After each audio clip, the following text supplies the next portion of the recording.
Soňky günlerde Gara Bazarda 29 manat çenli ýokurlanan dollaryň bahasy aşaglap, ol häzir 25 manat 80 teňe töwereklerine saklanýar. Bu barada Azatlyk radiosynyň habarçylary habar berýärler. Lebaply habarçy sebitde dollaryň resmi däl narhynyň 25 manat 80 teňe çenli aşaglandygyny habar berdi. Geçen anny uni Türkmenistanyň tasyakly künjeklerine şol sany paýtagat Aşgabatda dollaryň Gara Bazar narhy 28 manat 60 teňe çenli ýokurlany. Habarçynyň ýagdaýdan habarly çeşmesi valyutanyň birden arlanmagyna ýokurdan berilen tapşyrygyň sebäp bolanyny aýdýar. Şeýle-de çeşme Gara Bazarda dollar sewdasy bilen meşgullanýan onlarça lewaply dollarçynyň tutsak edilendigini ma'lum etdi. Tutsak etmelerden soň valyutaçylar onuň sewdasyna gizlendigiň derejesini we huşgärligi artdyrdy. Häzir farabyň bazarlaryna dollar satyn alınýar, emma satylmaýar. Açaçanlyk ýok diňe sewda dukanlarynyň içinde hamana başga harydyň sewdasyny edýän ýaly valyuta sewdasyny edýärler diýip habarçy bilen anonim şertde gurrundaş bolan bir faraply gurrun berdi. Bu aralykda Türkmenistanyň Merkezi Banky 5 ýyl bäri dollaryň resmi alış çalış bahasyny 3,5 manatlygyna saklaýar. Häzir Gara Bazarda onuň bahasy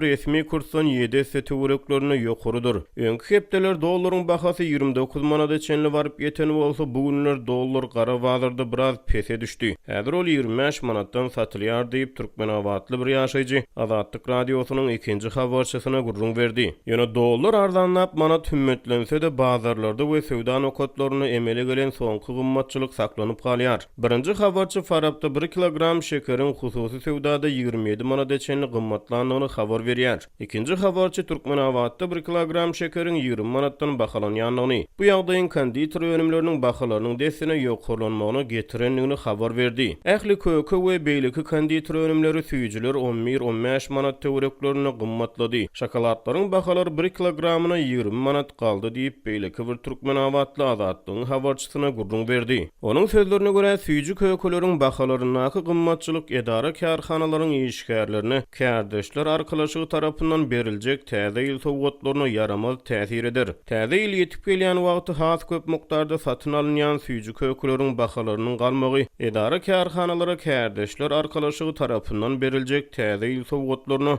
hil we agram taýdan negativ täsir eder diýip ýerli ýaşaýjy gurrun berdi. Ol çağalar bağlaryna enatalaryň hasabyna çağalara beriljek täze ýyl sowgatlarynyň üpçünçiligine gymmatçylyk bilen bagly kynçylygyň ýüze çykmagyna garaşlýanyny sözüne goşdy. Köp enatanyň maddi taýdan muňa gurby çatmaýar diýip ol belledi. Habarçynyň maglumatlaryna görä bir ay mundan ozal 1 kilogram şeker 12 manatdan bahalanýardy. Bir ay mundan ozal Türkmenistanda öndürilen şokoladyň 1 kilogramy 32 manat bolsa, häzir ol 55-60 manat aralygyna bahalanýar. Ol munyň bilen soňky hepdelerde dollaryň gymmatlamagy bilen diňe bir daşary ýurtlardan import edilýän önümleriň näl içerki önümçilige değişli harytlaryň bahalarynyň gymmatlandygyny tasdiklady. Birinji habarçy ýagdaýdan habarly çeşmeniň sözlerine salgylanyp 12 dekabr beýtaraplyk bayramynyň dowamyna ýurt resmiýetleriniň bayramçylygy gabatlap bazarlardaky gymmatçylygyň öňüni almaga synanýanyny aýdýanlyklaryny habar berdi. Ýöne Merkezi Bank hiç bir çäre görmedi diýip çeşme gurrun berdi. Diňe güýç bilen adamlaryň ykdysady ýagdaýyna zar burýarlar. Häzir Merkezi Bank daşary ýurtlardan haryt getirýän telekeçileriň pullaryny konvertasiýa edip bermeýär diýip çeşme tasdiklady. Habarçy bilen gurrundaş bolýan synçylar valyutanyň resmi we resmi däl goşa bahasyndan ýokary wezipeli adamlaryň bähwi daraýanyny aýdýarlar.